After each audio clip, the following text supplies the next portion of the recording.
Good morning, MT. How are we doing this morning? I hope you had a wonderful week.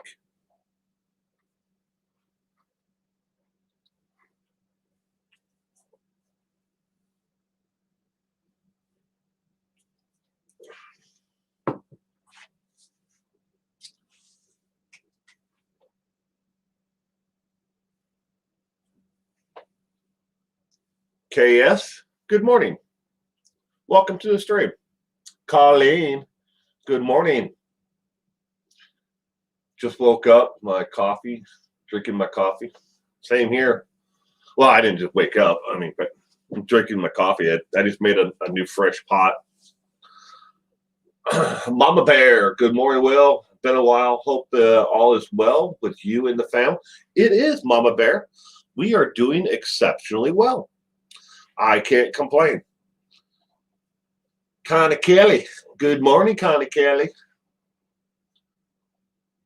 Hope you had a great week too. I did. I got a lot accomplished this past week. A lot of things checked off my list of things that I needed to get done and that I wanted to get done. So I'm happy there.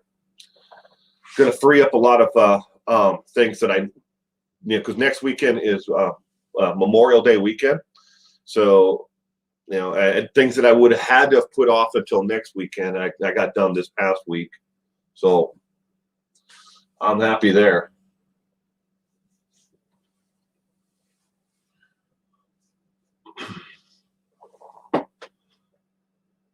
It's great to hear. I hope you had a great week, Mama Bear. Hope everybody did. Hope hope everybody got the humor that I posted in the community tab about the different states. Apparently, a lot of people didn't, but I think a majority of people got the humor in it all more than those who didn't. About the states who are giving away, either tax money or $20 gift cards to LL Bean or. Good morning, Soul. Hope you are well. I am doing great, Soul. I hope you are doing well, and welcome to the stream. To everybody, welcome to the stream.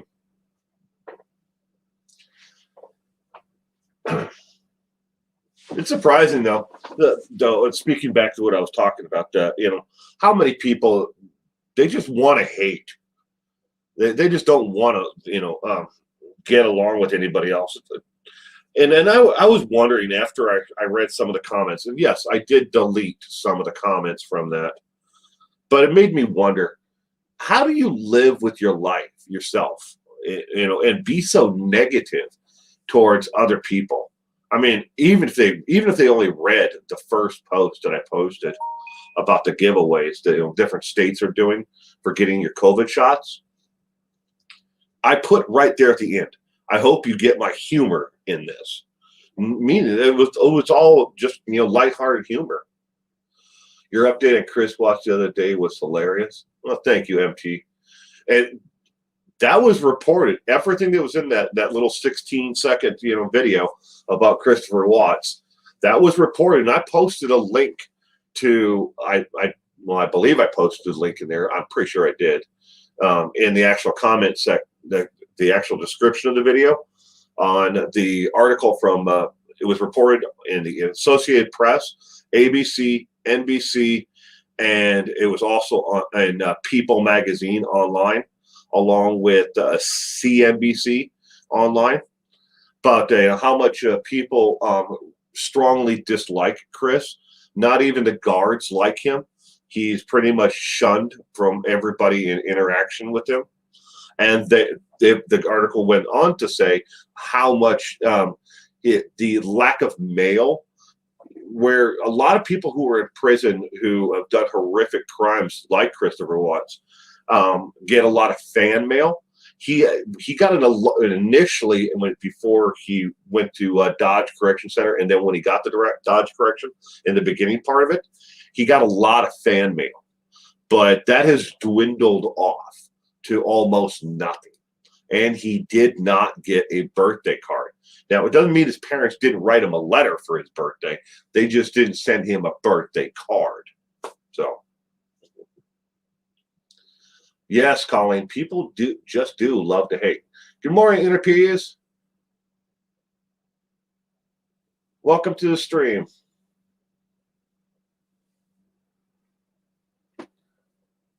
I will have to watch it. Yeah, it's only 16 seconds long. So YouTube has started this new video format. It's called Shorts, and they're only 16 seconds long. Kind of like think of it as like a TikTok video.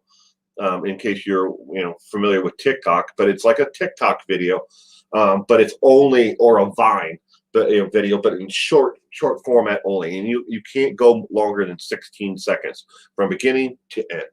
You can do overlays of like text on right across your face, only because I can't figure out how to move it up or down yet, but it's new, and I've been waiting for something like this for a while. The only other thing that YouTube has offered before that was they offered what's called YouTube Stories, and you could have that up to 59 seconds.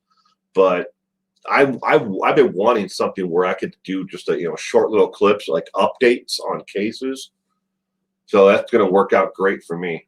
And I think I've put out like 6 since I got it, and you actually get on.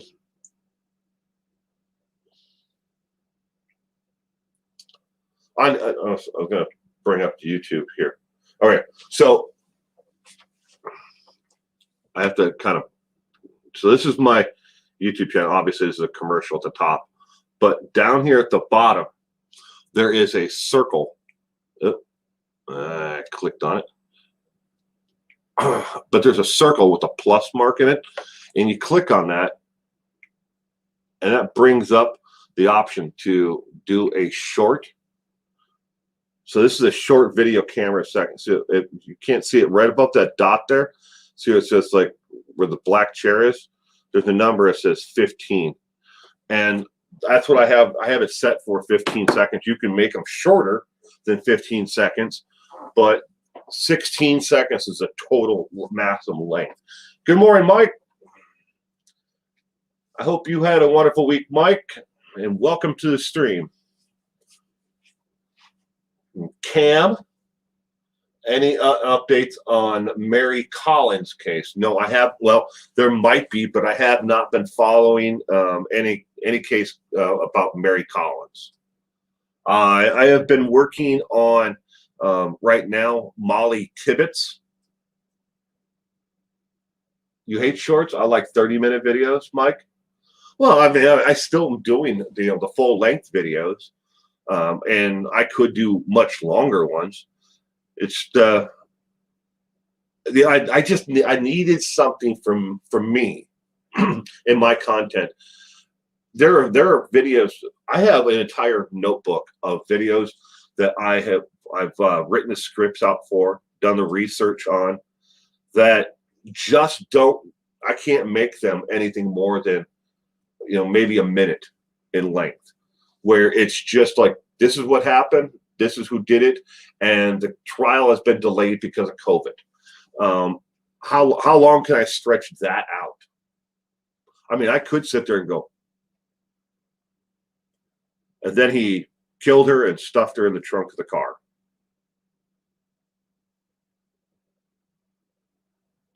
He's currently in jail, awaiting trial. I mean, I could stretch it out like that, but but with 16 seconds of video, I can say, look, this is who the perpetrator is, this is who did it, and this is where the case is right now, and I can get it done, in that quick, so you don't have to waste your time. Gianna Marie, good morning. Welcome to the stream, Gianna. I watched another channel where the guy makes hilarious videos, and he said that YouTube is throwing up all kids of the new rules, all kinds of new rules that limit what he can put up on videos now. He said it sucks. Well, that's true, MT, to some extent, There is a lot of content that people don't realize is going to be limited. There's an entire list. I used to keep track of keywords you can't say in either the title, description, or in a video.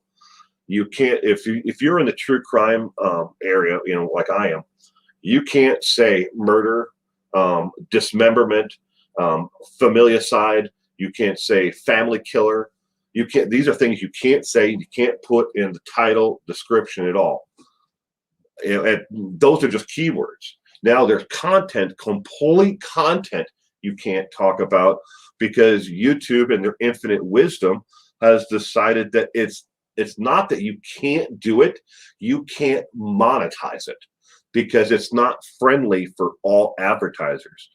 So what that YouTube, and I actually have the email saved in my my inbox, is they told me, you need to think about how this content is advertisable for all advertisers, not just Pepsi, or they didn't use the word Pepsi in there, but for this main brand, but everything from the guy who's selling and placing ads for boots to the company that is selling Bibles. You have to think about how that, if it's monetizable for each and every one of them. Now, you can make any content you want, and that other channel you're talking about, MT, they can make whatever kind of content they want, put it up on YouTube, and then put it as unlisted, and then only share that link for people to click on to watch. Yeah, you're not going to make any money from the actual content itself, but you can still do it. You just can't share it with the general public. So you have to think about, well, is it really even worth my time to do it then? Because if you're not going to make anything from it, and you're not going to pay for the electricity or the camera or your streaming services or whatever you need, or like here, I'm on StreamYard. If you're not going to make any money to pay for this stuff, I mean, is it really worth it to for your time and energy and everything else to do it? Maybe. I mean, in an ideal world, I wouldn't have to pay for any of this stuff, but I do. And so does that other channel. Hi, faithful one. Welcome to the stream. I hope you had a great week.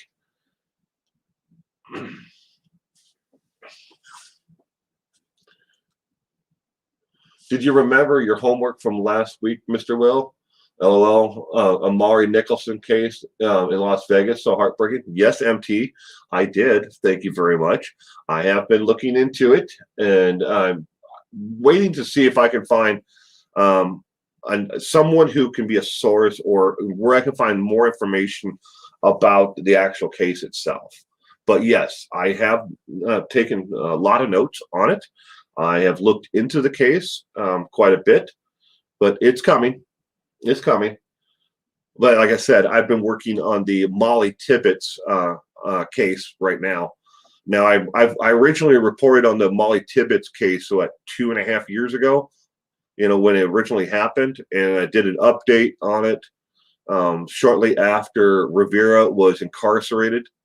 But I'm still working on that case. So, and I have another case that I've been working on as well.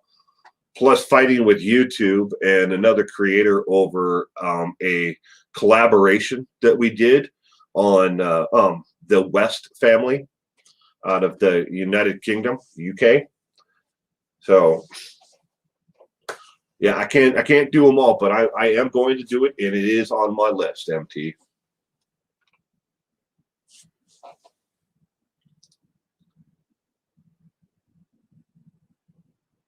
So, good morning. Will, you do a great job. Keep up the good work. Well, thank you, So. I appreciate it.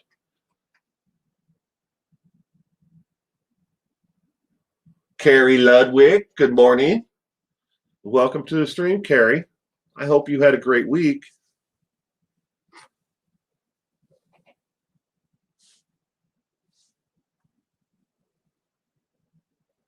I live in Las Vegas and I followed it closely. It happened only 20 minutes from my house. It was going to go help and search, and then they announced that he killed her.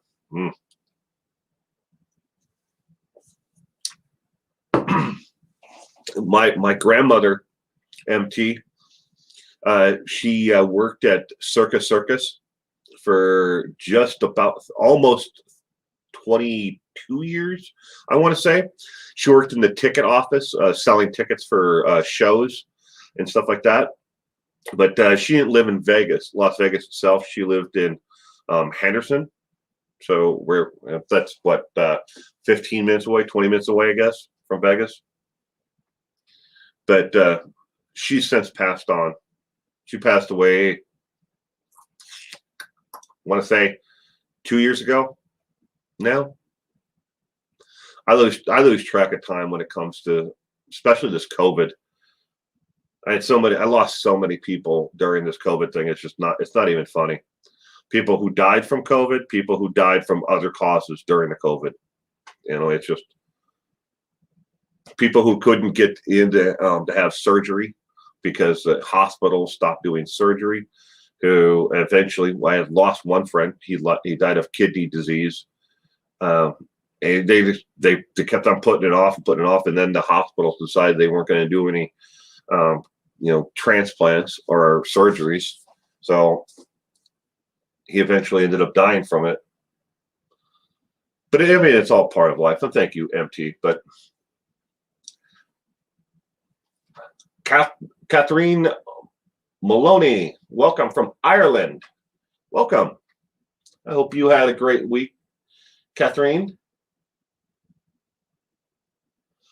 None of us get out of this alive. And I don't want to sound cold and callous about it, but none of us do. When our time is up, our time is up. And it sucks that I lost an uncle. I lost a grandmother. I lost a really good friend. During that, not counting a couple through this COVID thing in the past year and a half, 2 years, through the entire thing.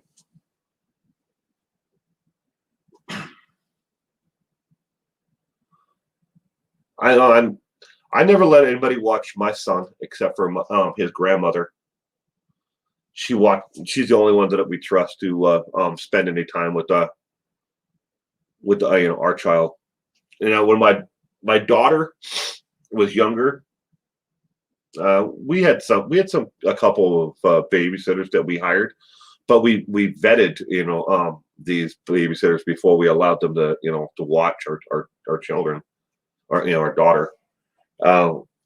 Either they through agencies and experience with other people who checking out that how did they deal with in this family, how did they this person do here and there. But not my son. That's never going to happen, because my son is autistic, and he has he's speech delayed, so he can't communicate and tell you what's going on or how somebody treated him. He can't tell you even if he's had a good day. Every once in a blue moon, he'll walk up to you and he'll say, "Love you," and I mean, it just melts your heart, to hear him say anything, But nobody's ever going to watch my son. Nobody but me and my wife, and his grandmother, because in that, I know it kind of sucks, but that inner circle is pretty much all he needs right now. Until we can get his communication skills to the point where we feel that he's able to communicate with us about how his day is going, or how an interaction with somebody else took place. It's hard. It's very hard. Good morning, Deneen Bird. Good morning from Delaware. Carrie Ludwig, your son is autistic as well. That's why I'm for the rest of this year, I know people don't like it, but I don't care. I'm going to keep on raising money for Next for Autism, Color the Spectrum. Going to see it on every video that I do. I can't put it on, since I'm streaming on StreamYards, I can't add it as an actual fundraiser here. I can add it on the back end. Once it's been uploaded and video, the stream's over with, I can add it to the actual video live stream on YouTube itself, but I can't do it during the actual stream itself. But I'm going to keep on raising money for Next for Autism, and I don't care if the world wants to hate me, if they want to tear me down. I'm not asking anybody to donate $1. I appreciate that they do, but I'm going to keep on doing it for the rest of this year. Your son has autism as well. Another reason why I never let anybody watch him. And he'll be 18 this year. And he's such a handsome, sweet kid. Love my boy so much. And as you should. I think everybody should love their children. Autism is but me and my wife have actually thought about doing this, for our podcast, the Taco Podcast, to do a video on a podcast episode just on the misunderstandings of what is true and what is not true when it comes to autism. There, ladies and gentlemen, if you have an autistic child or you've ever met an autistic child, there are complete YouTube channels and Facebook groups out there who believe that autism can be cured by just giving your child enough vitamins. These people believe that autism goes away. Likewise, they also believe that autism is caused by certain things, either be it vaccines or environmental, like the child ate paint chips. They believe this stuff, and they really believe in it, and they have pseudoscientists who seem to want to back up their claims. And it's disgusting, and it's really disheartening on top of that, to think that people believe that certain genetic defects, can be caused after the child is born. It's shocking. I mean, I'm an idiot. I probably ate paint chips when I was a child, because all paint had lead in it. I mean, I probably have lead paint here in the, well, not here, but in the other garage. I probably have paint, in there with lead in it. Sure, not good for you. Maybe that's what caused me to be the way I am. I ate too much lead chip paint. I don't know.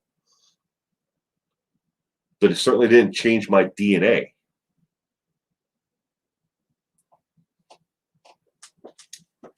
I think it's inherited. I am ADD.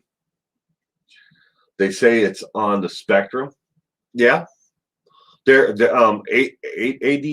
and ADHD, or whatever it is, ADHD, is definitely, according to the science that we've actually read, there's actually a spectrum on that as well. I cringe when people stereotype people with autism. Drives me insane when people say, "Oh, he may have Asperger's, he knows this, etc." They have no idea. They have no idea what they're talking about. It's annoying. Yeah. Well, and then they don't use the term Asperger's anymore, because of who, the actual gentleman who, Asperger's was named after. He didn't have Asperger's, but he's the one who came up with the actual definition for Asperger's. But yeah, there's a lot, but we've actually thought about doing a video, a podcast episode about dispelling, the myths about autism. We may do it. Irish Eyes. Welcome. Please do it well. I have learned a lot to learn. Well, good morning, Irish Eyes. Your icon photo looks familiar. I think it's been a while since I've seen you on the stream. And if it has, welcome back.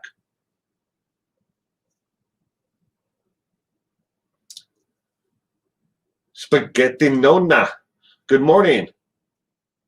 The world would get nowhere if all shit worked the same. Oh, if all the shit worked the same. That's true. We need differences. That's what makes everything good better. Caroline Inns. My son has Asperger's syndrome. He is 28, works but very hard. I love work. I love, but he has to move out because he got violent to me and his sister. Love from Scotland. And see that's one of the reasons why I'm helping raise money for Next for Autism. And in case you're not familiar with the Next for Autism, the Color the Spectrum charity, what Next for Autism is there are a lot of services that are out there for a child from the time that they're 4 years of age or 3 years of age when they're diagnosed with autism up to the age of 18, 19 years of age. Some locations of, in the United States may go up to the age of 20. But after that, there is nothing. There may be, one social, services group that may help them, those who are on the spectrum who have a lot of barriers. They might help them, like, here is, a place where you can work, but they won't help them with everything else. And they won't help them with how to navigate life as an adult, how to deal with anger issues, and how to find the services and get the services. But more importantly, what they do is they put people with autism on the actual board of directors, and they say, look, okay, we're going to not only just tell you where these services are and give you services, we're going to put you in charge and on the board and say, look, what do you need as somebody who is dealing with and has Asperger's or autism or whatever, you're on the spectrum. What do you feel that you need that's important, making them part of the decision process of what services they need from here on out for the rest of their lives. And where the ball is stopped, here where I live, on my son's 18th birthday, when he turns 18, the day of his 18th birthday, they will stop 100% of all services for him on his actual birthday. And we have a local group that's called the ARC. And me and my wife used to volunteer there. This is way before my son was ever born. But we used to volunteer there.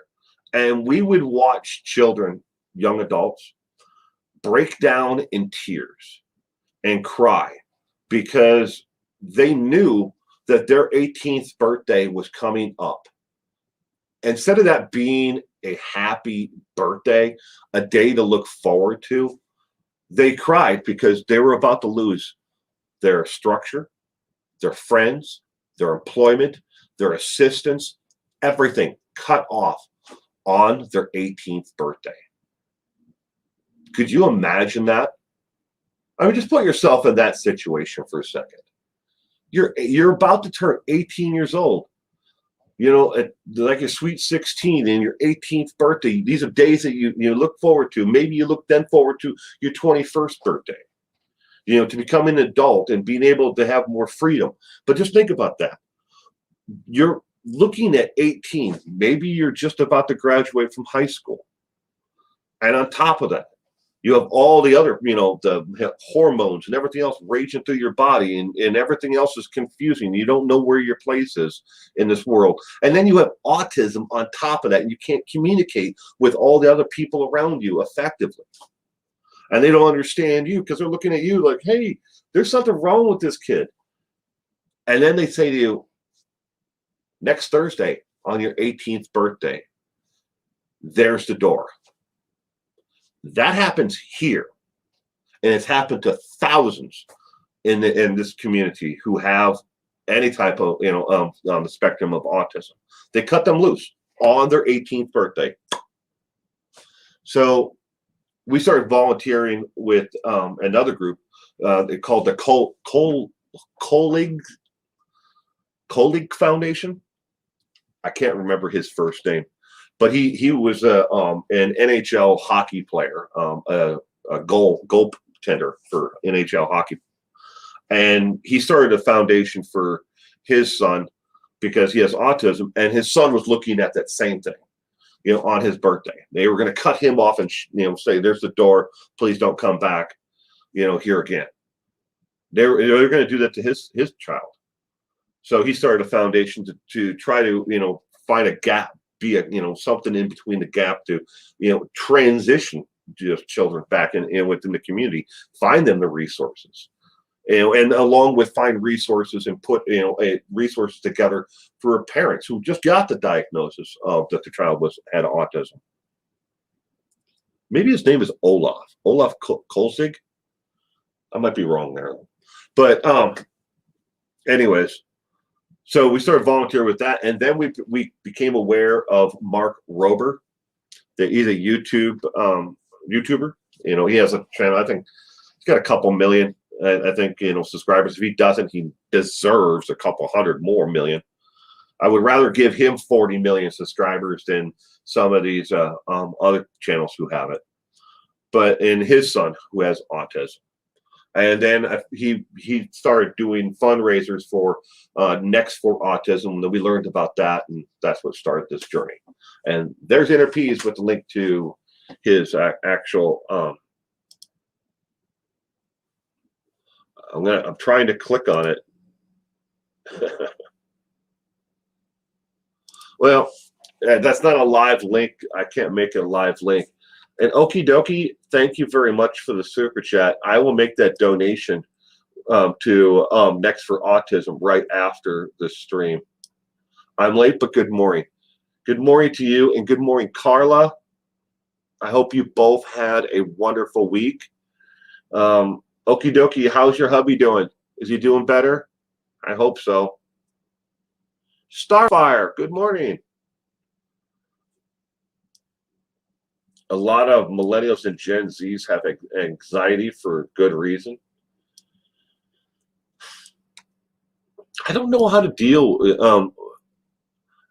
What is it? Is it? So my daughter, she's a millennial, right? I can't remember. She's 23. I think she's a millennial. Or she's Gen Z or Gen D. I can never get those right when the cutoff line is. In LA, we have a regional center. I had to work hard to get it for my son. Well, that's good, Gianna Marie. I'm glad that they have something there. But at the same time, there are a lot of communities here, and even in the United States, that have absolutely nothing at all. We have a friend of ours who has a son who has autism. They live in a town of, I think there's 175,000 people who live there. They have nothing at all from after a child graduates from high school. They at least go to the day after high school, and then they cut services off for them. But after that, there's nothing for them at all. There's no assistance with jobs, nothing. The police departments aren't trained on how to deal with adults with autism or any kind of anybody on the spectrum at all. They just look at them like they don't cast them aside, and it's sad. It really is sad. But 175,000, you think they'd have something there? Nope, nothing at all. So we're working to try to. By the way, good morning, Reichart. Good morning, Reichart. I'm scrolling up here, ladies and gentlemen. I was talking and I missed a lot of people in comments. School can be extended can extend until he's 21. Well, and that's in Washington too. School, if he's depends on the actual location. I mean, I know for my son, we can keep him on our medical until the age of 24, but medical doesn't pay for everything. He's gonna need help, assistance. I mean, he's extremely bright. It's just he doesn't have the ability to communicate. And I was trying to explain this to people on a stream before. I think it was last weekend or maybe it was the week before. When you as you develop and you grow, from a young age on, say like the age of 2, 3, 4, and 5. All right. In that age group, while you're learning, structure of words and spelling and colors and stuff like that, and you're learning them, and as you pick up, and you put these things in your education bank, and you learn them, and as they go up, all right, you build that knowledge. My son doesn't just build small little steps like that as you grow and then be able to put 1, 2, 3, 4 words together and make sentences. My son learns the entire sentence and then has no idea what the context of that sentence is, and then has to learn what each and every word within that sentence means. Example. One of the things my son says every time somebody either leaves the room or comes in the room is he always says, "Bye, see you later." But he doesn't understand the context of what that actually means. So he says it when you come in the room, and he says it when you leave the room, but he has extreme anxiety over the fact that you've left the room. I'm obviously not doing it, any justice trying to explain to to everybody, but he doesn't understand the context of everything else, but he learns everything in giant chunks. So whenever all of his peers are here, he's learning everything up here, but he has nothing underneath it. So as they are learning these words and figuring out, how to use these words, he's learned this entire thing up here, but he has no way of actually knowing what those words are. So you have to take this where he's at, and you have to break it down, and you have to get him down here to where he is, learning what the actual context of what he's learned. Because he'll pick up things and he'll repeat them perfectly. Give him like a 2-word sentence, he'll repeat the entire thing, but he has no idea what the hell it even means. It's sad.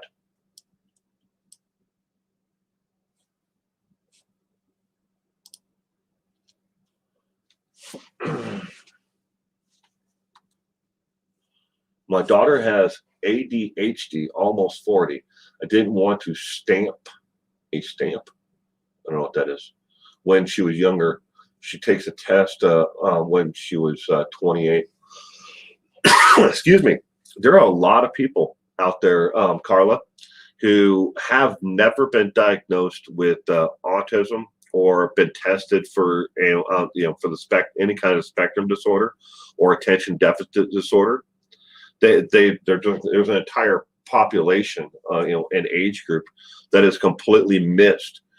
At one point we overdiagnosed attention deficit disorder, and we medicated the crap out of kids because of that. And then once people realized just how much we were, making an entire generation of zombies, there was a lot of backlash from that, and people just stopped. They stopped getting their kids tested. They stopped giving medication to them to actually help them. And so that entire generation that came after, the extreme medication, all those children are growing up and they've never been tested. It's sad.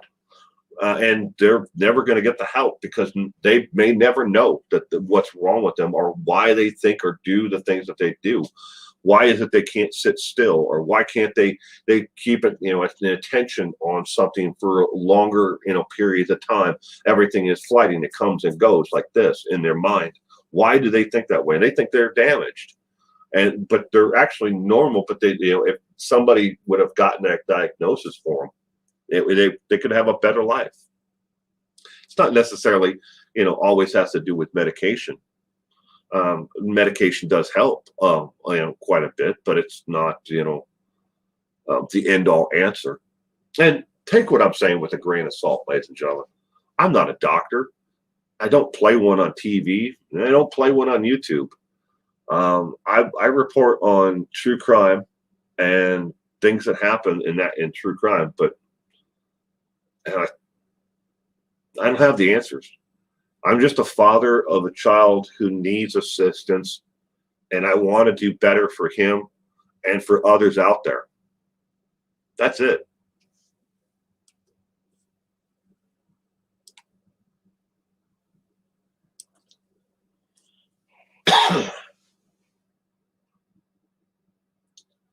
Well, good, okie dokie. I'm glad he's doing good. Short, nice. Good morning. Well, I'm gonna okie dokie. I'm gonna keep on praying for your husband and for you, and I wish you both the best. I really appreciate you helping me out with the fundraiser for Next for Autism. I really do. And again, I'm not asking anybody for their money. I don't want to hear another series of backlashes from people who just love to hate everything. When I was chapter rep for the Autism Society of Oregon, it took me 6 months to get services for a small town in Oregon. Finally got speech therapy there for 23 kids with special needs. Yeah. So we just had the transition meeting here, MT, for my son's IEP from he's going from preschool to kindergarten, and the amount of people who wanted to chime in to that and give their 2 cents of what they thought was who've never met my son, not even once. They've never talked to him. They've never seen him. Nothing. Who wanted to chime in and give their feedback. It's ridiculous. And then they questioned us, why do we have my son in private speech therapy? And I'm like, because he needs help. And they're like, well, he gets it at school. And I'm like, great. Am I supposed to rely just on the school system to educate my son? No, I'm not gonna. Well, why would you do that? Because he needs help. I just said that. Back and forth. So what should have taken a half hour, it was almost a 2-hour meeting. But I'm glad you were able to help people in that community, get speech therapy.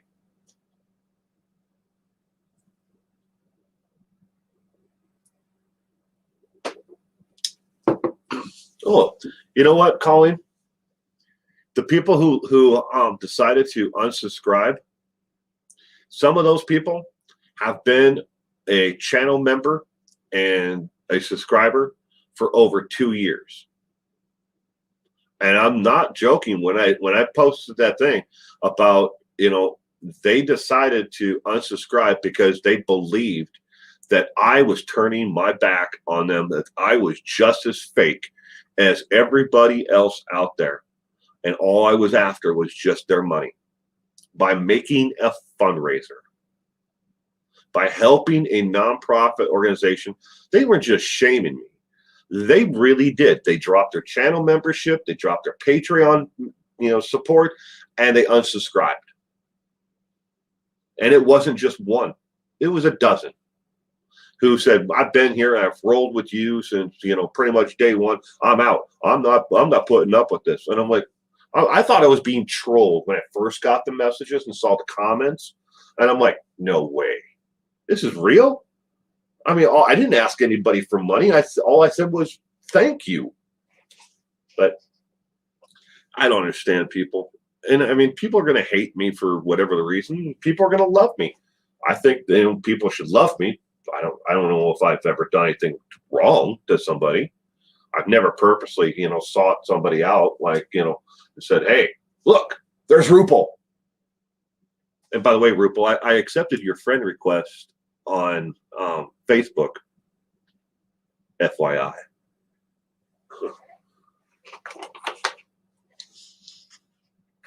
Bill Gates, Steve Jobs, Steve Fry, Mozart, Isaac Newton are autistic. I definitely know that Steve Jobs was. I wasn't aware of the rest of them, but I know Steve Jobs was. And what is his name? I got to think of a second here.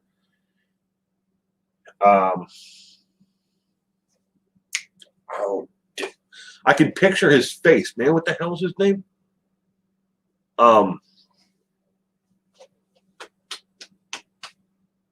Tesla was had most likely, obviously, never diagnosed with autism, but Tesla most likely had either a mild form of Asperger's, but he was right there on the spectrum. But a lot of things with Tesla. If you read his communications, letters, and how he spoke to people, and how he had a hard time dealing with person-to-person communications with people, Tesla most likely had autism, but obviously, never diagnosed.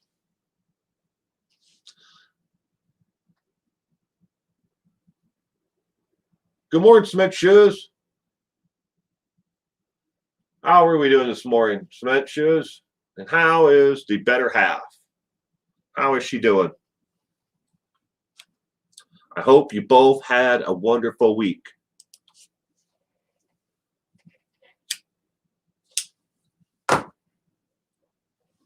Like I tell my grandkids, the dog barks, but the wagon keeps rolling. Tell your grandkids, the dog barks, but the wagon keeps rolling. Ira, she is bipolar too. That's not good. Good morning, Gayla.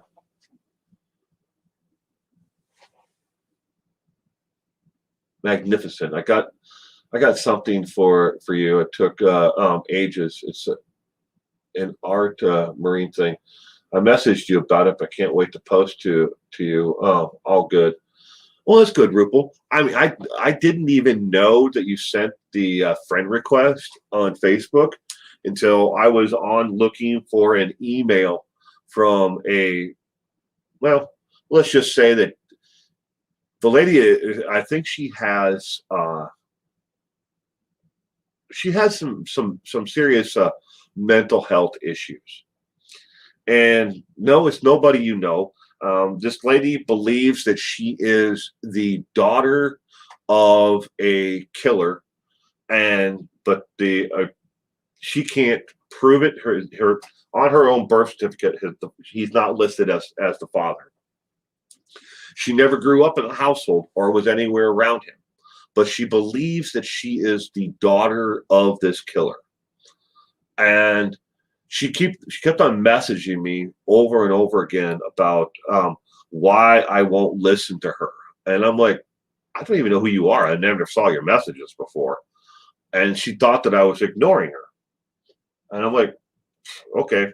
But then she started to stalk my wife through her business contacts, through LinkedIn, and she was messaging her and me through LinkedIn, and she just kept on.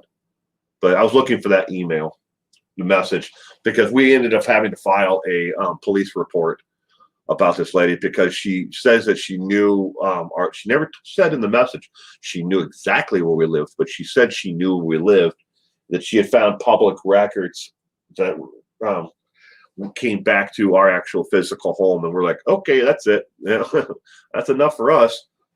So we needed the email to print out the email to attach to the police report that we filed. Since we don't know her last name, we can't file a restraining order. We can only file a police report that, about the incident.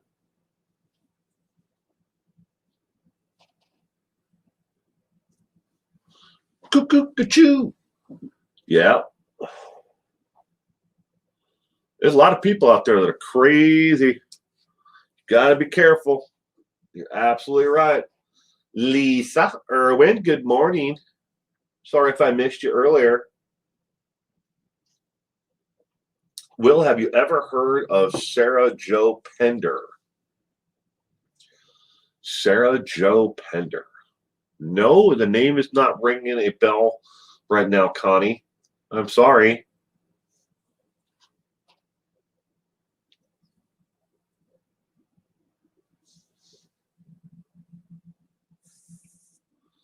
For some reason, the last name Pender, though, reminds me of a YouTuber, or maybe I'm thinking of a channel that had the name in it. That could be wrong, though, Connie. Who is Sarah Jo Pender?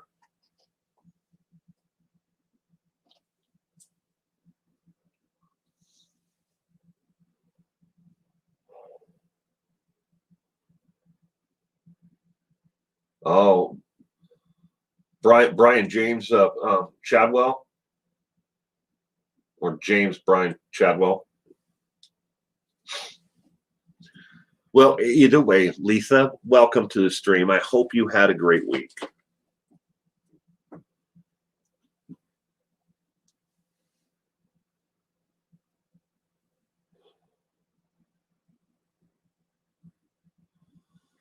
That's crazy, lady that was stalking you back, doxed you in 2019. I thought that was the Buddy Holly glasses guy.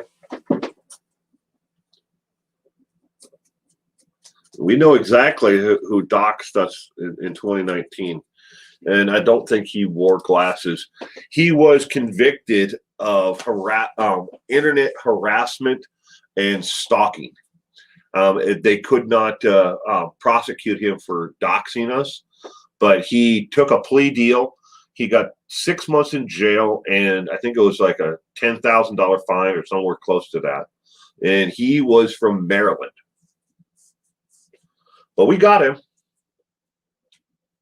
Well, at least the guy that we had prosecuted. Well, I mean, I didn't prosecute him myself, but he had done that. I think he had swatted somebody else. So it was they took it more serious because they proved that he had done this before to other people. So it was I don't want to say an enhancement, but they took it a lot more serious.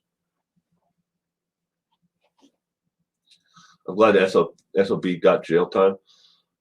Yeah, and part of his condition also was he had to go like a year, or maybe it was longer, without any type of social media or internet accounts. I don't know what happened to him after that. To tell you the truth, I didn't follow it after he took the plea deal. Those people who swat others are psychotic. Yeah, and there have been people who died, over those. And me and my wife have had some serious conversations about that. If something like that ever happened, because, ladies and gentlemen, I'm a huge supporter of the Second Amendment, and right here in this studio, I have guns in this studio. There's one hanging right there on the wall, just above this flag right here, so it's up to the left of it. It's hanging on the wall. It's never in a shot because, well, can't show pew-pews on YouTube. Can't talk about them. You can't be monetized for them, but you certainly can get a community guideline for showing them and talking about them. But I have that one there, and then I have my Glock that's sitting on the desk here. If somebody was to come barging into, and I saw them on security because behind the camera here, I have a monitor that shows all 6 cameras outside of my home. If I saw something like that happening, what would be my, and this is what me and my wife have talked about in great length, is what would my response be? Now, before anybody, gets worried, and you want to comment about this later on in the comment section, every single one of my weapons, that one and that one's always with me everywhere I go. I open carry and I conceal carry and I have my permits. But nothing, absolutely nothing, is anywhere where my son could ever get a hold of it. I don't keep one on the nightstand. And at night when I go to bed, everything goes into the safe except for this one. He can't get in here because there's 3 deadbolts on this shop, studio. And so he can't get in here, can't get in through the locking screen door or the door to get in here. So, and that doesn't have any ammunition in it anyways. I am a safe, and responsible gun owner. I ain't leaving stuff out where, my son can, play with them or get a hold of them or shoot himself or his friends or anything like that. I'm not stupid. I like the Second Amendment better than the First. Do you? Hey, Stiffy. How many people have I killed? Stiffy, to answer your question, I don't know. Absolutely true. I don't know. Now, I served in the United States Marine Corps. I served in Afghanistan, and I don't know, to answer your honest question. I know what you're trying to say, but no, I don't know. I did what I was told to do. I kept my mouth shut, kept my head down, and I did my job. So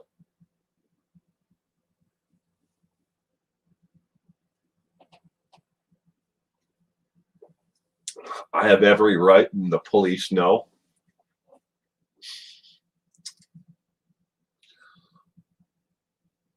What's your KD?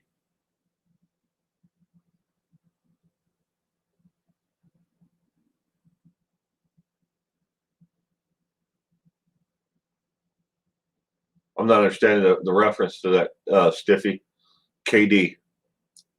What is KD in reference to? My dad, 2 Gianna Marine rifles were always laying in the corner. We knew better than to bother them. I'm an excellent shot, but very safety aware. Does everybody remember when you were in high school? You would see like the pickup trucks in the parking lot that maybe had 1 or 2 rifles in the back window, on a gun rack in the window. I actually saw a pickup truck the other day. Speaking of that actually had a gun rack in the back window. There was nothing in it, but I was like, wow, I haven't even seen one of those in a long time. I mean, I had a little Nissan pickup that I sold probably about 6 years ago that came with one. And I always wanted to take it out, but it wouldn't fit in a full size truck. So I just screw it. I'll sell it with the truck. But I remember in high school when everybody, you would see them everywhere. I don't know, maybe not in the inner city, but at least everywhere I grew up, and in Wisconsin and in Minnesota, you would always see a gun rack. Maybe it didn't have a gun rack that, guns in it. Maybe it had a Winchester, 30-30 or something like that in it. And then it had a fishing pole, in there as well.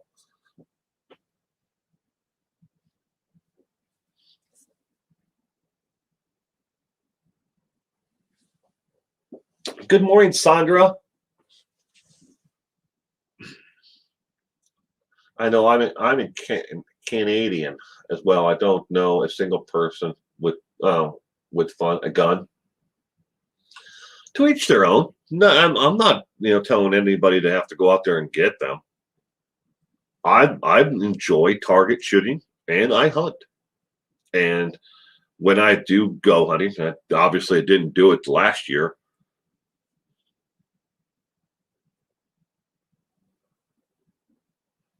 My dad had a collection of old guns. He had a World War II Japanese rifle. Wow. I've got I think the oldest one I have is from World War II. It's a Mosin Ganat. It's a Russian rifle. I have one of the original ones that was made in, I want to say, Yugoslavia, but I have a Mosin Ganat rifle. That's probably the oldest one that I have. Well, next to rifle wise, I've got a couple of pistols that are pretty old. I that I've inherited. I've never shot them, but I inherited them. Winchesters, but I don't know. I wouldn't feel safe until if I took. I'd have to take them to, somebody to have them looked over to make sure that they're in operational condition. Because I've never shot them. I mean, heck, I inherited those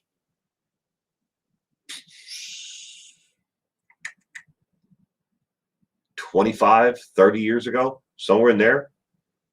It's got to be at least, no, my daughter's 20, 23, 24. So it was at least before then. Oh my God. Trying to do the math in my head. It has to be at least 32 years. 32 years ago, I inherited those two pistols. You need defense of some kind, at least to fend off. Yeah.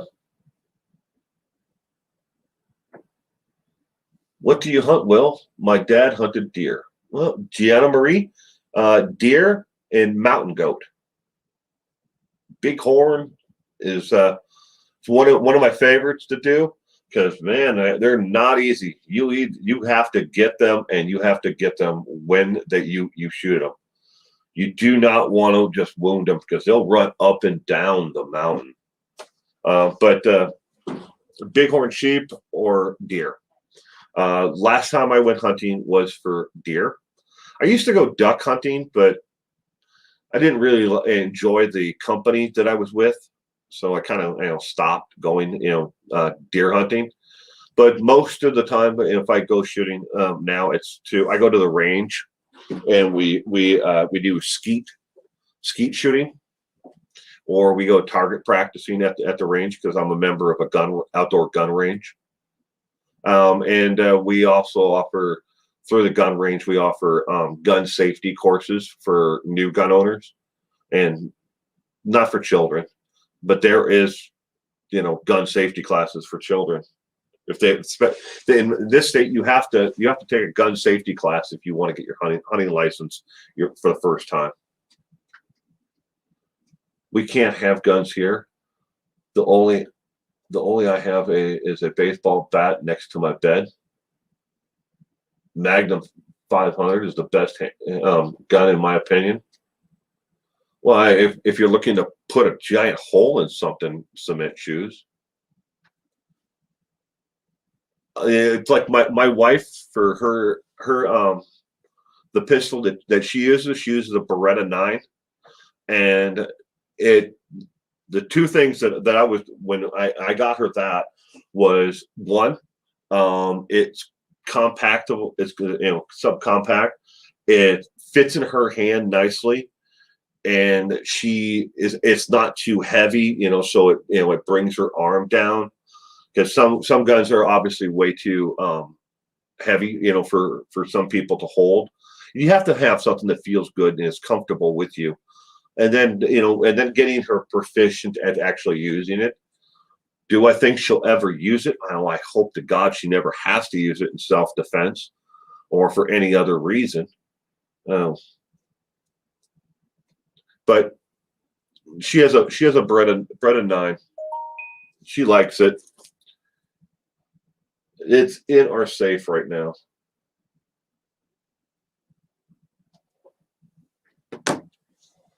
My dad always had a rifle in his pickup window, but he ended up being shot by it when he was coyote hunting.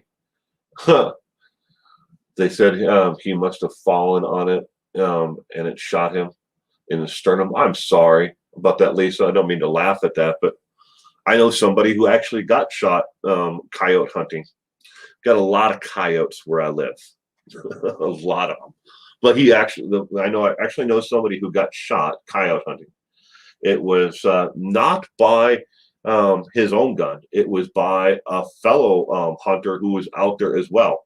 And I guess they were about, I want to say 75, 80 yards away from each other.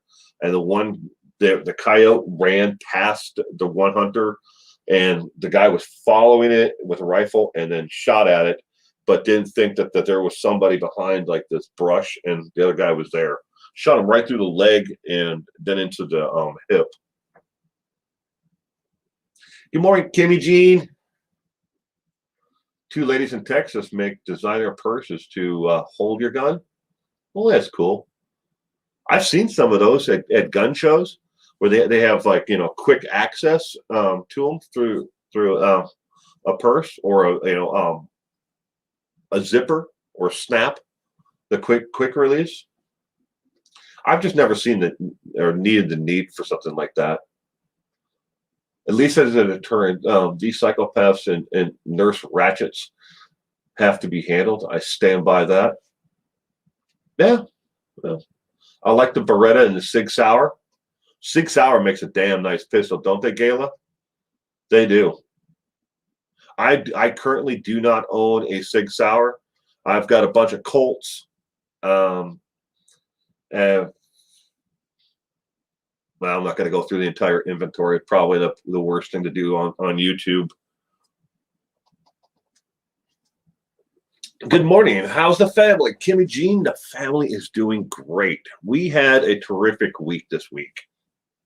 I hope you did as well. We got a lot accomplished. I did, in particular. I got a lot accomplished this week. So, I'm feeling pretty good right now. I got today and tomorrow. I've got this stream, and then I have another at the crime trivia tomorrow night. But I'm happy.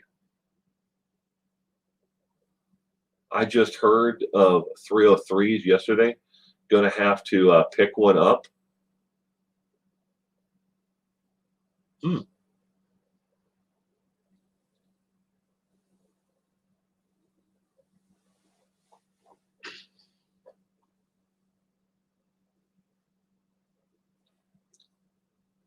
I would love to have more guns, but raising the grandchildren wasn't planned, so I'll wait.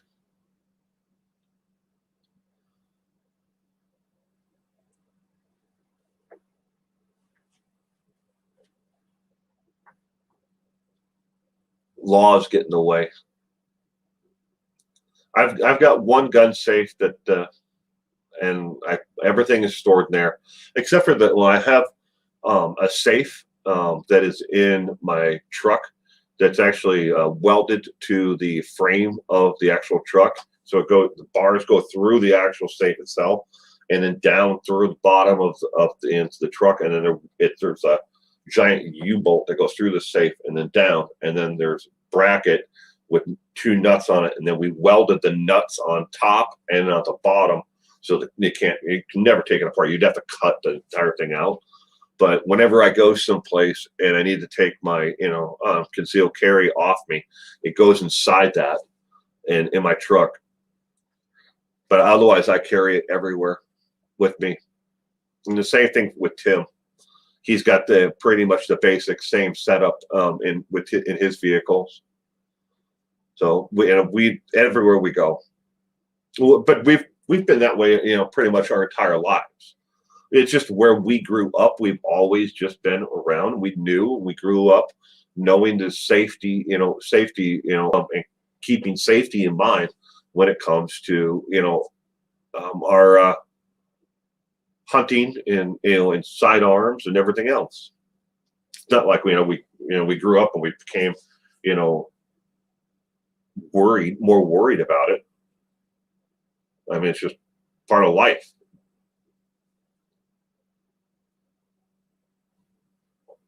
Soul, you've never seen a gun?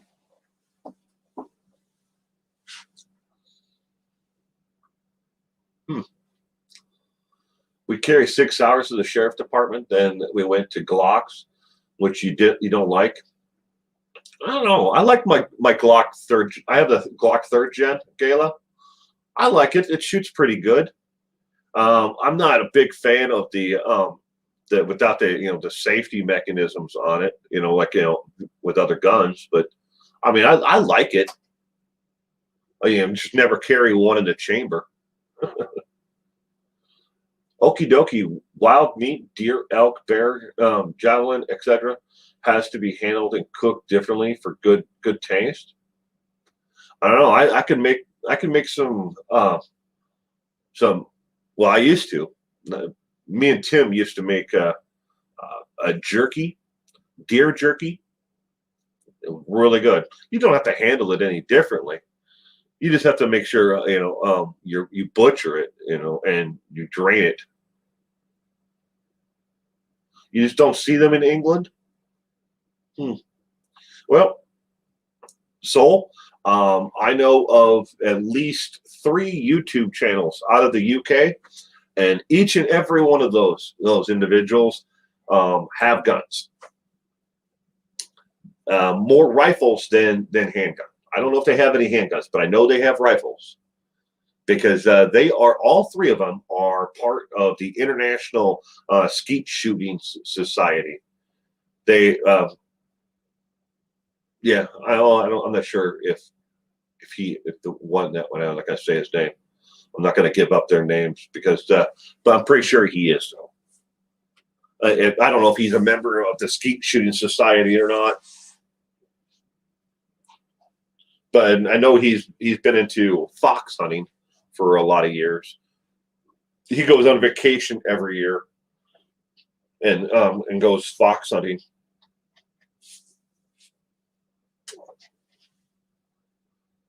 We carry the Glock 4th gen. Can't compare to the SIG.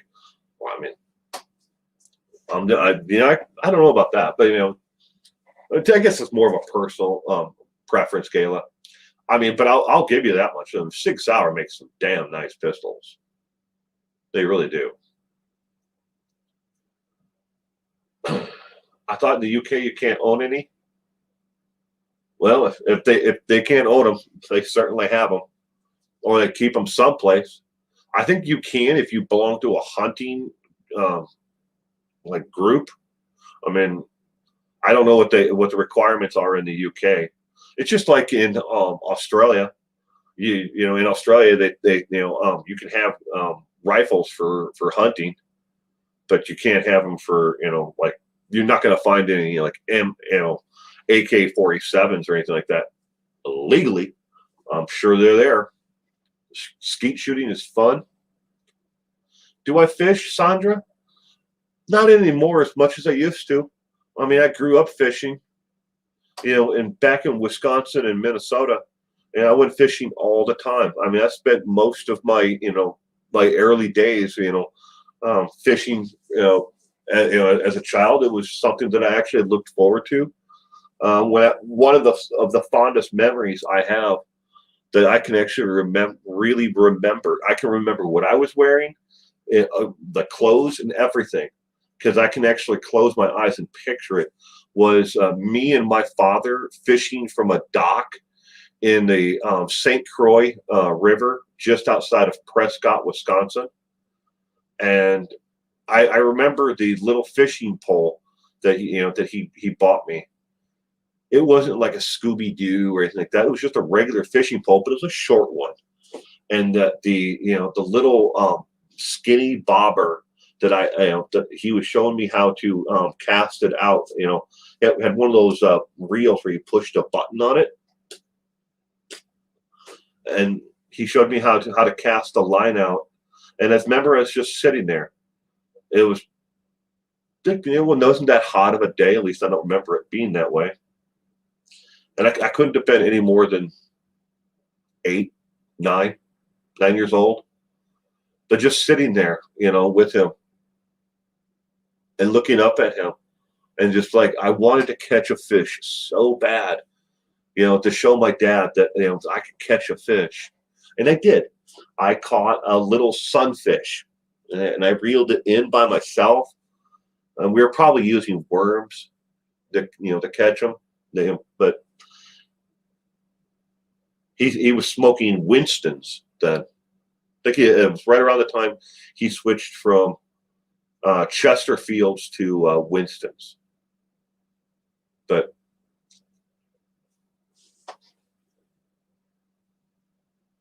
you never have much luck fishing though, Kimmy Jean? Well, here we have a family fishing pond here. It's actually not a pond; it's actually a U-shaped pond, and they stock it every year with brown trout. And eventually, I want to take my son to down there. I want to have him, experience that, and have that memory of fishing with me like I did with my father. But I mean, that was one of the earliest memories that I have, of fishing with my father. But growing up, I used to fish every day. It was kind of like I went to school, I came home, I grabbed my fishing pole, and back home we can have live tackle, minnows and frogs or whatever you want to use for as bait, or leeches. And we used to take a piece of cube steak, just little pieces about that big, and we would buy them and then run a piece of rope through them, and with a lead weight on the opposite side of it, and then we would throw them out into the Mississippi, and the leeches would attach to it, and you just hoist it back up out of the water, and you had bait. And for minnows, we used to catch our own minnows instead of buying them. He will. I'm pretty sure he would, Jenna Marie. It's that right now I would go do it with him, but he's just a ball of energy. Getting him to sit still and to be able to concentrate right now, not so much at the age of 4. Maybe a couple of years from now.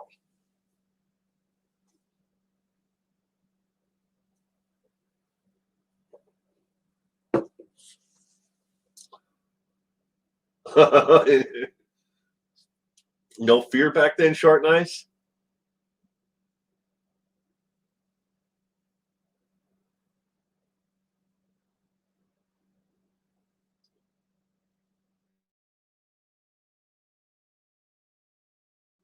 It was never, ever, ever, a thought in my mind about bears or, cougars or anything at all, or even people. I didn't fear anything. And growing up where I did, we would leave the house after school. It didn't matter if it was a weekday or a weekend. We left the house and we didn't come back until the street lights came on. When the street lights came on, you knew it was time to go home. That's how we knew when to go home.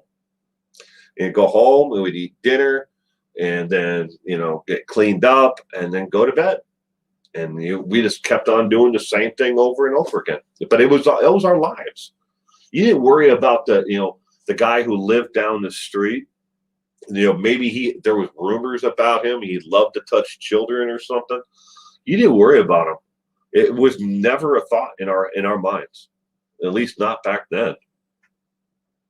We just did our own thing, and we found ways to entertain ourselves. Go fishing.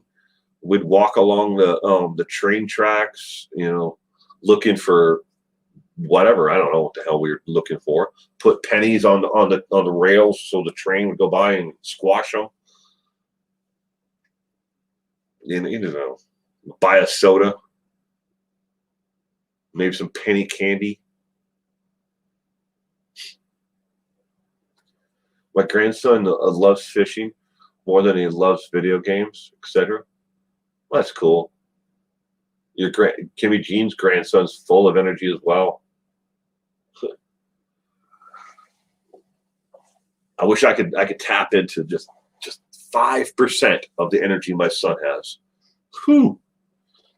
I don't know where it all went. He's got a ton of it. I need it.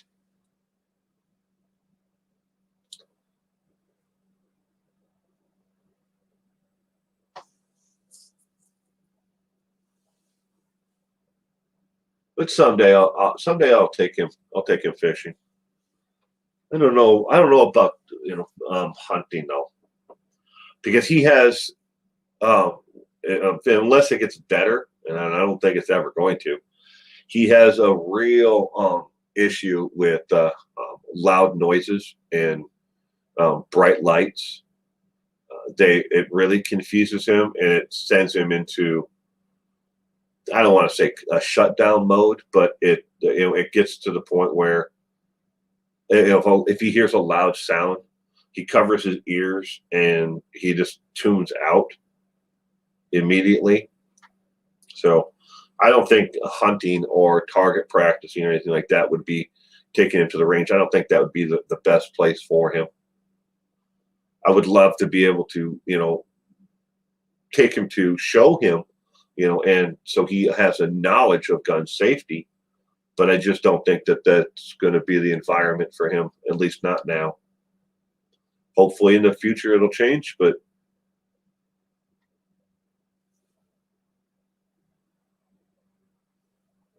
so does your grandson. Loud noises, bright lights.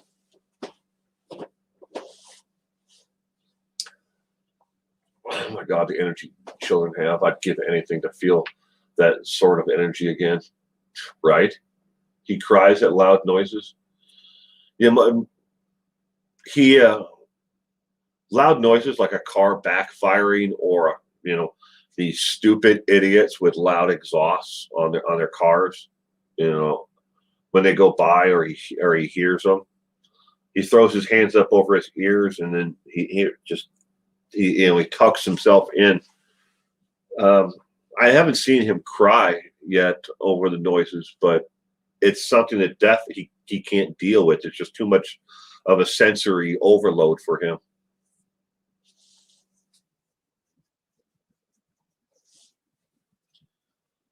My son likes to, I wouldn't say video games,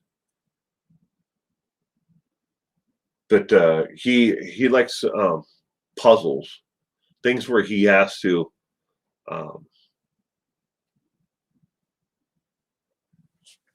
It's hard to explain.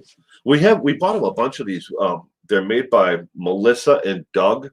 They're wooden puzzles, and he likes to take two or three of them and dump them together in a pile, and then sort out the pieces, and then he'll do two puzzles at the same time, trying to figure out. It's like he'll make like this one doesn't go to this puzzle. He'll put that in a pile, and then he'll take them and actually be doing two puzzles at the same time. I can't do one puzzle. I mean, if I don't have the edges, I'm lost. Forget it. But he likes the Melissa and Doug puzzles. He's got that note. He loves those. That note and the wooden blocks with triangles and squares and circles. It's kind of like Lincoln Logs. I had Lincoln Logs when I was a kid, or some variation of it. Love Melissa and Doug stuff. Some of that stuff is awesome. They have one that we just got him. It's on a big wooden board, and it's got latches, like like you'd have for like the chain for on your door, where you put that in. There's latches for doors, and then there's knobs and everything else that you have to turn for. But each and every there's like a series of doors, and it's different ways that they lock or latch or slide and bolt.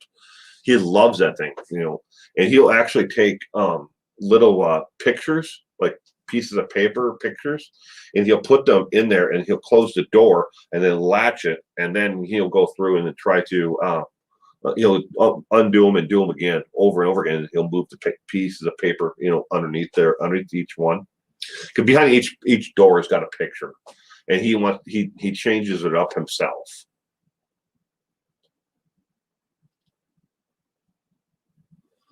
Do you get him the Highlights magazine?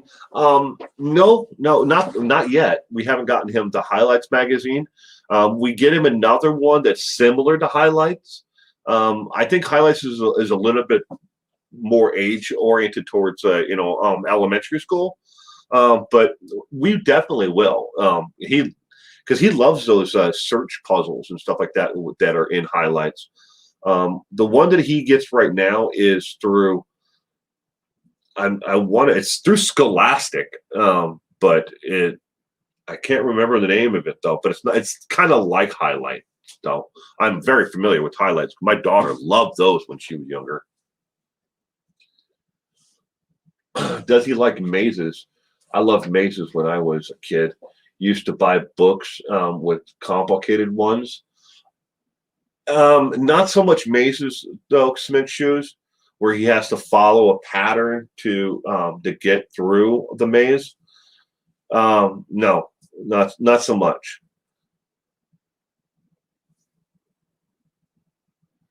We have these idiots driving up and down the street with the super loud woofers in their and that bugs my ears. Yeah.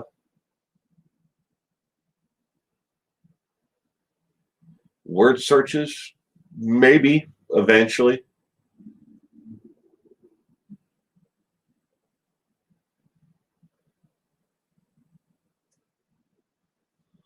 You don't know anything about the autism spectrum. When he is an adult, well, it's gonna be a while before he's an adult. He's only 4, but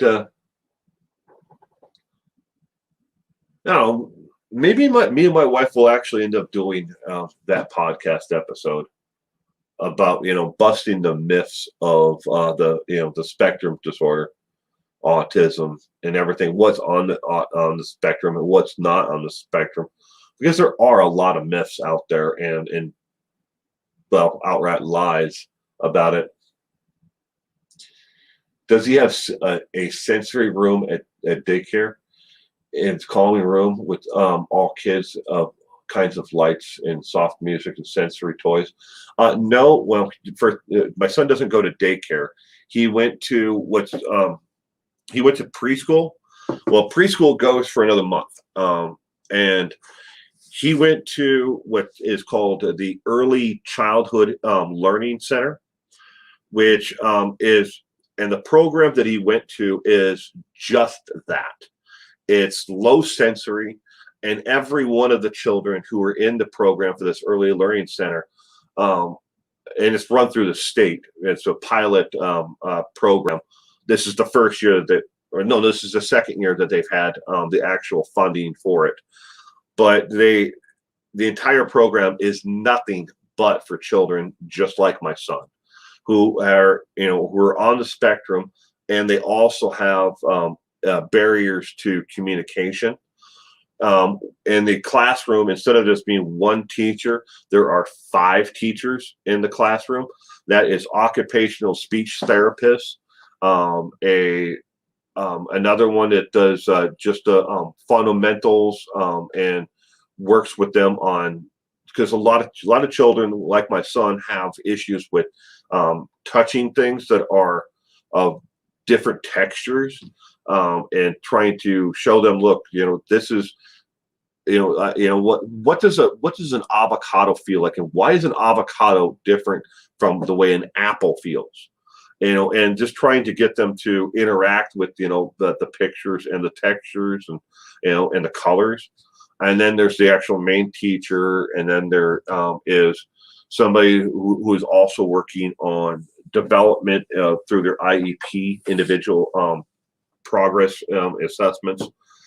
And each one needs something different, but there are a total of 5 teachers in a classroom. I think there are 10 kids, so it's basically 2 students to each one. But they don't have, to answer your question, they don't have a sensory room that is separate. The entire classroom is a sensory deprived area. No bright lights, no loud, bright colors. Everything's muted in color tone. And he's done really good in the program. When the first part of it, when he got there, he only had maybe 10 words that he said total. And then we had COVID, with which shut down the entire program.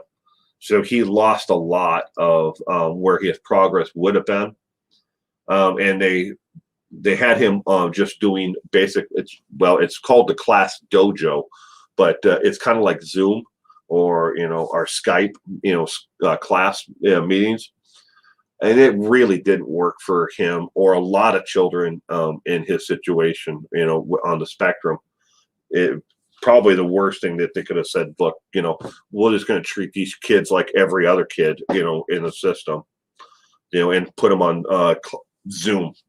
That didn't work for him. It didn't work for any of them. But now he went from 10 to 15 words that he could say. And I'm being generous saying 15 words, because those 15 words, only about half of them did he actually pronounce correctly or understand the meaning of the word or what that word was. A lot of what he says or did say was really hard to understand, or it was complete gibberish. It was just like sounds or clicking sounds that went in place of a word. Like he knew the word apple. He knew what the word apple meant, but instead of saying the word apple, he had said popple. And it's kind of hard to describe, but he would say half the word and then make a clicking sound afterwards. That's just who he is. Doesn't mean that there's anything wrong with him in his brain. He's not deficient in any other way. But he was trying to work his way through making the actual learning how the sounds, come together. But anyways, but now he's up to probably, 30, 35 words, somewhere in there that he says proficiently and he says correctly and understands the actual meaning of those words. So it's been beneficial for him. But at the same time, though, not only that, but we also had him in private occupational speech therapy, where he went once a week to that. And that speech therapist, before she quit, not because of my son, but she quit because she got a job for a heck of a lot more money. Before she quit, he was doing really good there. But she actually made sure that, because she understood the school system is going to shut everything down, put it all online. She made sure, damn sure, that she had individual meetings with him. And he really does not like people who wear face masks. That really bothers him because he can't see your mouth. If he can't see your mouth and your face mask bug the hell out of my son. Is it like Head Start?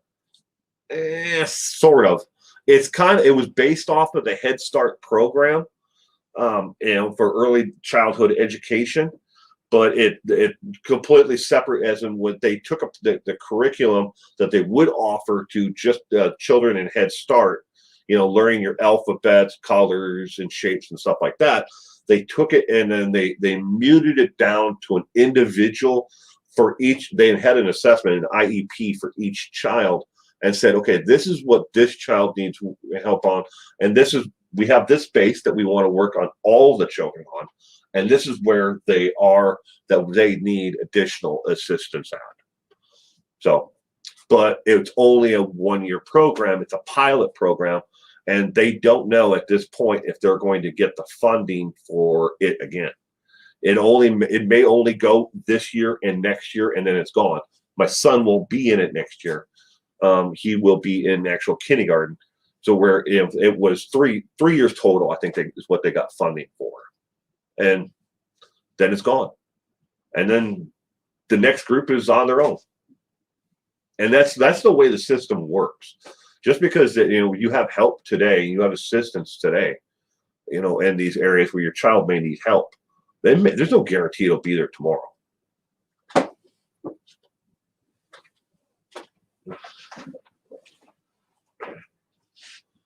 Oh yeah, yeah. We knew well before my son actually got diagnosed, had an official diagnosis of autism. We knew way before that he had it. that he was on the spectrum. There was no doubt about it. We knew it. This isn't our first child, and it's not the first. I mean, like I said, me and my wife used to volunteer with the ARC, and we knew a lot of children, and we've been around a lot of people, in our lives that need help and that are on the spectrum. So when we had our son, and he was just a toddler, we understood and we saw the symptoms. The signs were there that he was not communicating or understanding. And he had the barriers, and we knew he had the sensitivity to sound and to light and to textures. There's nothing like, you laying your child down on your living room rug, and then your child is freaking the hell out because the rug's touching them. And that's where, it's taken a long time, but, to get them to this point now, 4 years.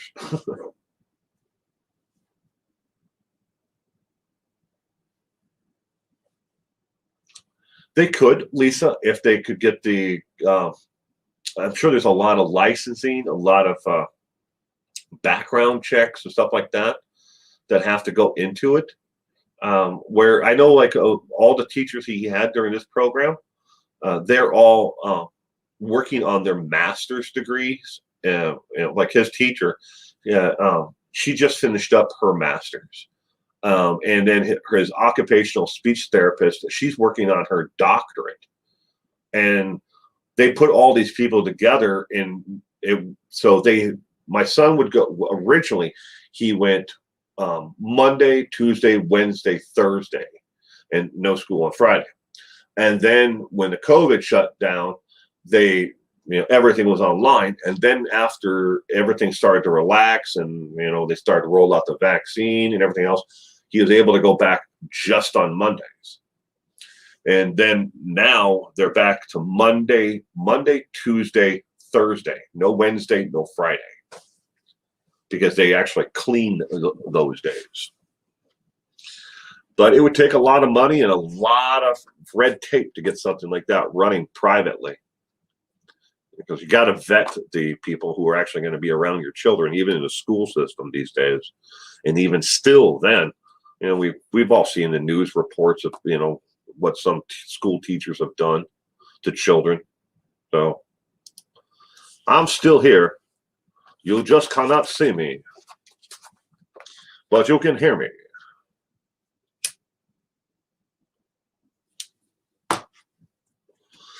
We have special classes for autistic kids, and they get integrated with an EA into regular classes for a portion of the day.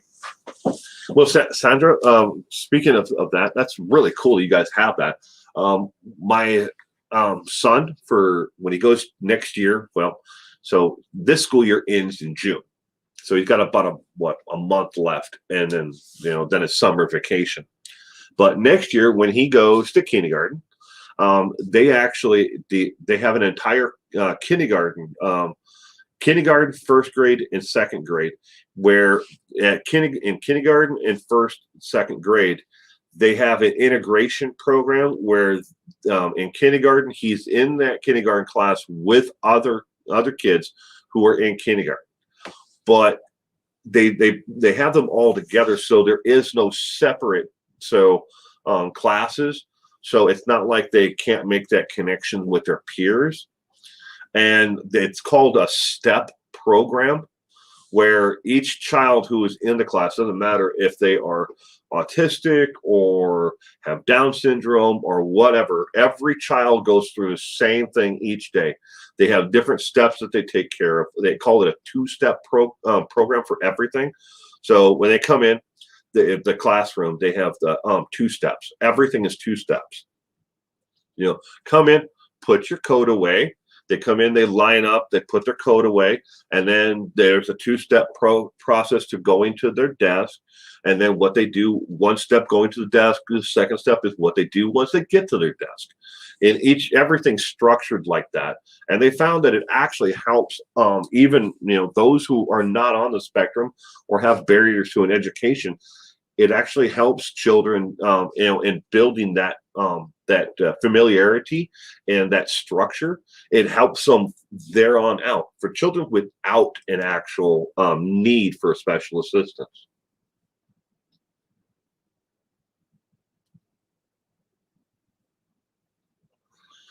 Gayla, that was one of the first things that blew the school system away when my son started there at the Early Learning Center, was that we taught him sign language. We still use sign language to this day. He may not be able to communicate verbally or be able to write, but he's really good with sign language. And they have a book that's called the PECS book. It's basically a bunch of pictures that he can put together and then make sentences, of what he wants or what he needs. If he wants a drink of water, he can't necessarily say, "I need a glass of water." But with the PECS book, he can actually, pick out the word "I want," and then a picture of a glass, and then another tile with the word water. I want a glass of water.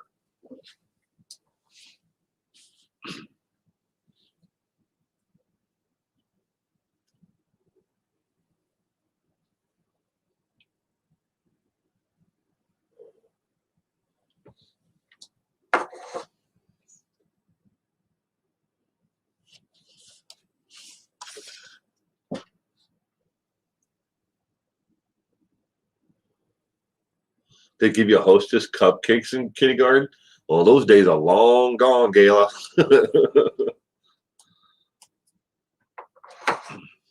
Everything that they eat in school now is restricted. It's restricted heavily. No peanuts, no dairy, nothing. You can't have a birthday party at school unless you bring something that conforms with an entire list of things you can't have.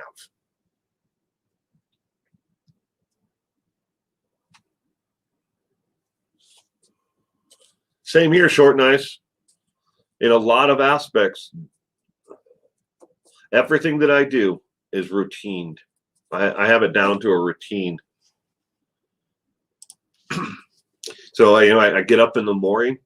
I have a routine that I do before I come out here. I get in here at about 5:15 every morning. But I have a routine of everything. Oops. Forgot to turn the ringer off. But I have a routine of everything that I do. And I get upset if anything, gets in the way of my routine. Picks and symbols in Boardmaker. Are you talking about the PECS book? The PECS book is super cool. It has helped him communicate in so many different levels of, not. So there's like a little strip. It's on Velcro. And he have all the little tiles that he can pick out of the book and put on there to make a sentence or what he wants. It goes on there, and then that entire board comes off, and then he can bring it to us and what he wants. Maybe he wants a snack. Maybe he just needs to use the bathroom. Sorry about that again. Maybe he needs to use the bathroom, earlier than a time schedule. Or he wants to wash his hands because he got something on his hands. I don't know. There's a lot of things in the book. I think it's like 60 different tiles in there total, probably more than that. But he can pick them out and put them together. It's not all just I want. Maybe he will pick out the tiles that says I love you, and he can pick out tiles and put on there as well that spell out other things like when's dinner or when's lunch. It's not just I want. I was using that as an example of one of the things that you can put on there. I learned sign language years back to work with the deaf. It came in handy working with autistic kids. Yes. And they pick it up really quickly. Most of those on the spectrum, you know, I haven't found any children, that I've known that didn't know just the basics, or they couldn't communicate with even just the basic, even if they couldn't spell. I mean, just saying, all done, or signing out, I love you. They can pick it up really quickly. Every word has a symbol. Have you heard of something called the Divox? It's great for people who have trouble communicating. No, I haven't.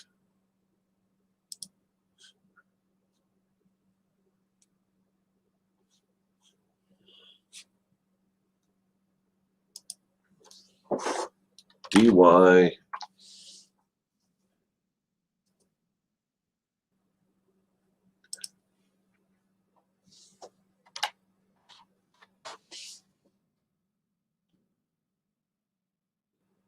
Dinobox. U.S.-based developer, manufacturer, distributor of speech-generated voice headquarters. I wonder if this is kind of like what my son uses. Is there any images of it? Okay. That is exactly what my son uses. It may not be called the same thing, Connie, but it is exactly what his PEX book is. Now, the PEX book is a 3-ring binder, and they also have a version that is on his tablet. I'll get rid of this so people can actually see my hands. But on his tablet, he has the same thing, but it actually does speech recognition, where it helps him. He puts on his headphones and has a microphone. A really good supporter of this channel and my content actually helped me buy those, the headphones, by the way. But he can speak, and he can do the same thing as that is. But that's basically exactly what I'm talking about. When the PEX book is an actual physical book itself, like it's on a 3-ring binder system, and he can pick the tiles out and put them together. But he has the same exact version that is on his tablet. These ones don't show it here, at least the pictures that are showing up on here. But he has one that is, the system that he uses is through Amazon. It comes, you can buy it preloaded on the Amazon Kids Kindle.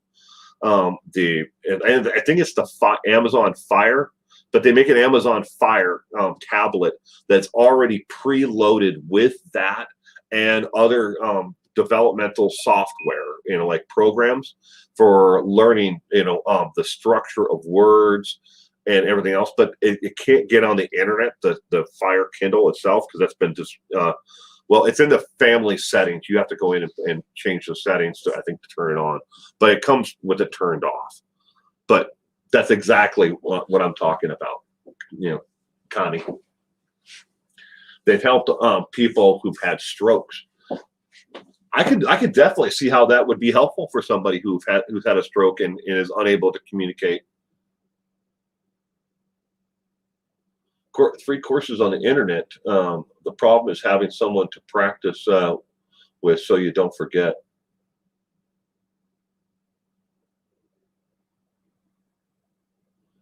Thanks for the fun chat this morning, everyone. Off to virtual mini. See you all next Saturday. Bye, Connie. Colleen, not Connie. Colleen. Have a great weekend.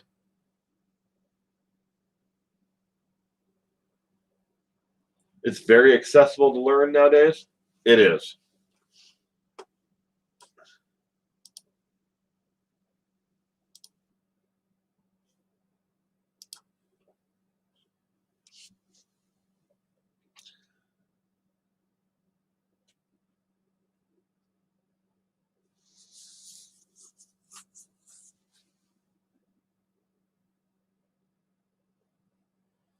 Oh, yeah.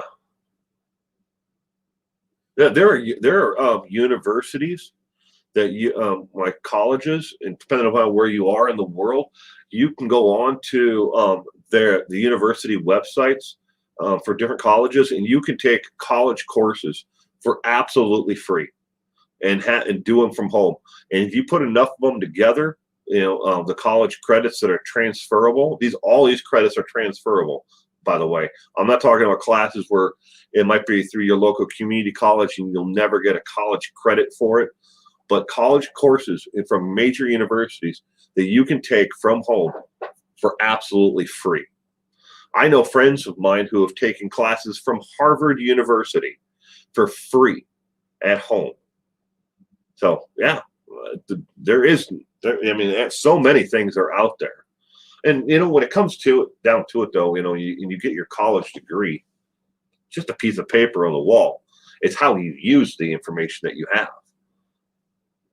If it makes you feel better, or if I love to learn about everything. Different. I'm more of and my wife's in psychology, but I've always been immensely curious about what makes people tick, why they do the things that they do. And I think it helps me a lot, when it comes to my channel and my content, trying to figure out why this person did the thing that they did, why anybody would hurt someone, the way they do. And the human beings, we have been destroying each other and hurting each other since we've walked upright. What is the name of this program? Thank you, Reichart. Appreciate that. I'm just an honest, humble man. I don't think I'm any better than anybody else, and that's the absolute truth. I really don't. I'm just an honest, hardworking, humble man. What is Smith Shoes? What is the name of this program? For the college, free college classes? I don't know. I don't know the name of the actual college classes or courses, but I know that they're out there, though. I mean, you might be able to Google, free college courses, and there might be a website out there that shows you where they are. I've seen advertisements for them online.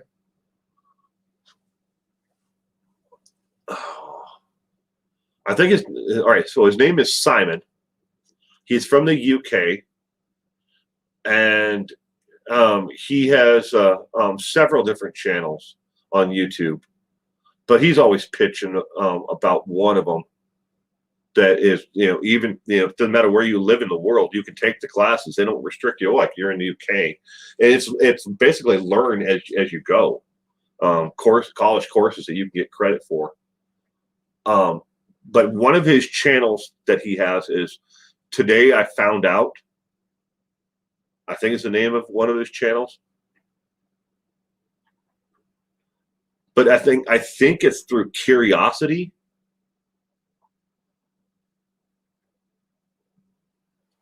You might be able to Google that, Smith Shoes. Curiosity.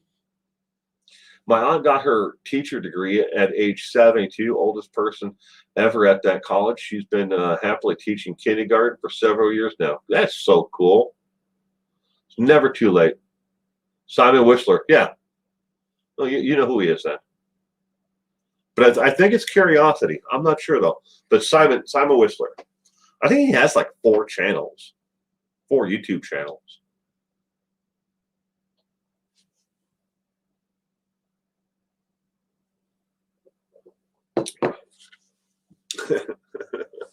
I get a kick out of him too. I don't know if I'm actually subscribed to any of his channels anymore. I'm pretty sure I am to Today I Found Out. But I watch his content, whenever I can, which isn't all that often.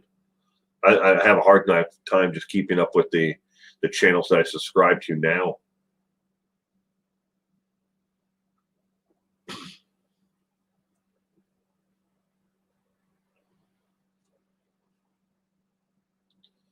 I just purchased a book by Catherine Ramsland.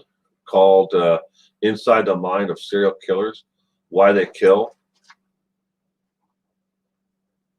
You've loved Simon for years. Kabam! He's always doing stuff like that.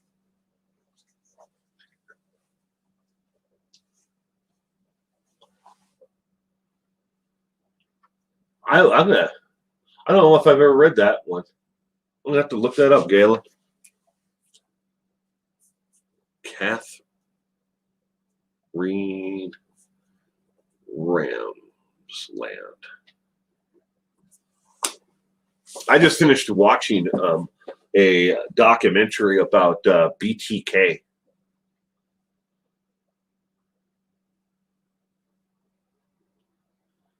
Yeah, he does.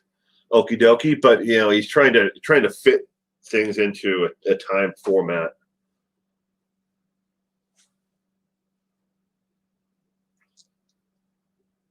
Why is the most important question?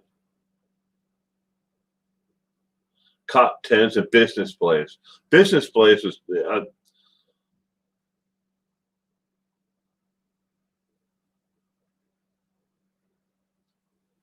wasn't Dennis Rader crazy? I think they're all serial killers are crazy. It's to what extent, does it go?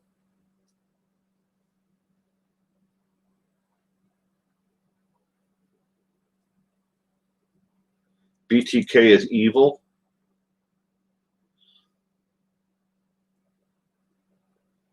I don't know. I'm still fascinated by Ed Kemper. If you've never seen the I think it was 1979. I think it was when he gave that first interview. It might have been later. I can't remember now.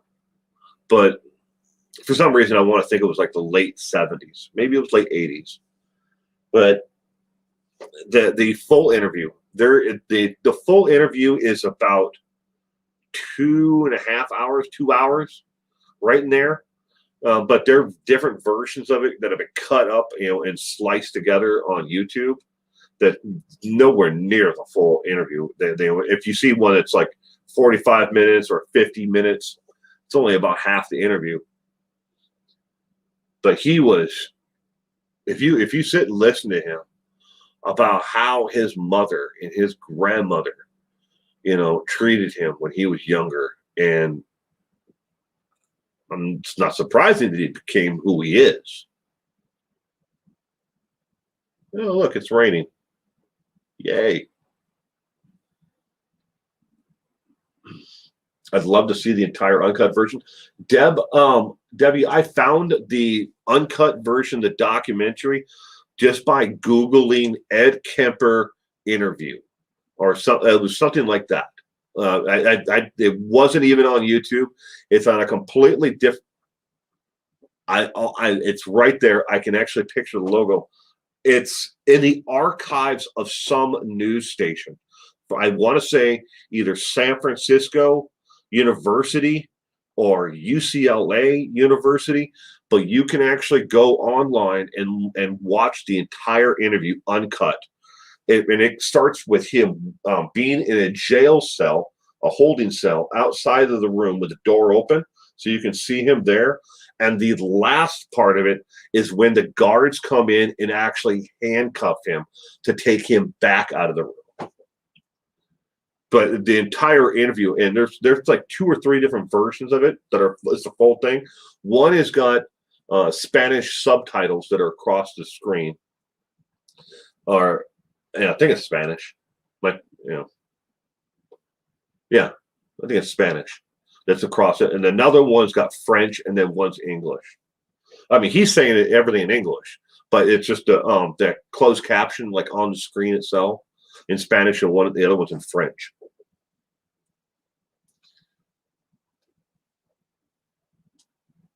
I've never forgotten Dennis Rader giving an hour or more statement to the victims at the end of his trial. Yeah. He's 100% whacking that.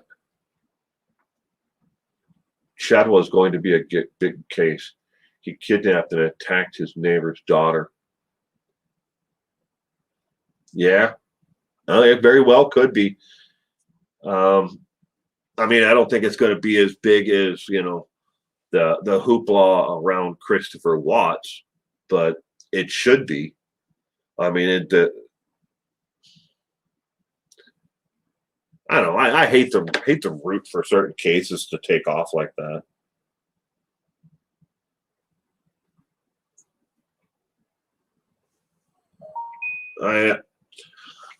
I am going to have to wrap things up here, ladies and gentlemen.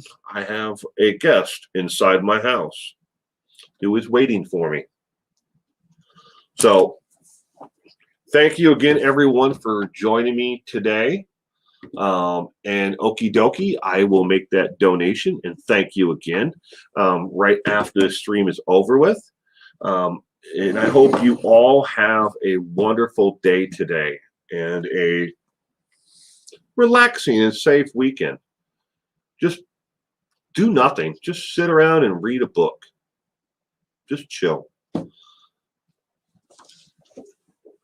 Tim? No. Tim is not here.